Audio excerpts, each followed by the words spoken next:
अस्सलामुअलैकुम। कराची में आग, एहतिजाज और हेवी ट्रैफिक का तूफान।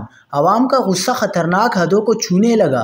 सड़कों पर चलते ट्रक, मुश्तइल हुजूम और पानी की बंदिश ने शहर को हिलाकर रख दिया।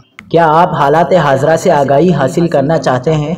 खबर के पीछे छुपे असल हकाइक जानना चाहते हैं? तो अभी सब्सक्राइब कीजिए जिलमिल पाकिस्तान को और साथ ही घंटी के निशान पर क्लिक कर दें।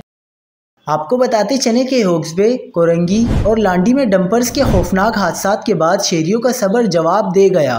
मुश्तइल हुजूम ने माल बिरादर ट्रकों और वाटर टैंकर्स को आग लगा दी और फिर वाटर टैंकर एसोसिएशन ने पानी की सप्लाई बंद कर दी। ट्रांसपोर्टर ने national highway, hub toll plaza और सुपर हाईवे पर धरने का ऐलान कर दिया।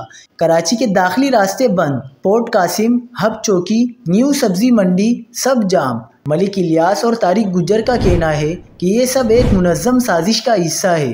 कोई जानबूझकर गाड़ियों को जला रहा है। ट्रांसपोर्टर्स ने वार्निंग दी है, अगर हुकूमत ने मुआवजा न दिया तो पूरे शहर में गाड़ियां नहीं चलाएंगे। सवाल ये है कि कराची की सड़कें मौत के कुएं में बदलती जा रही हैं।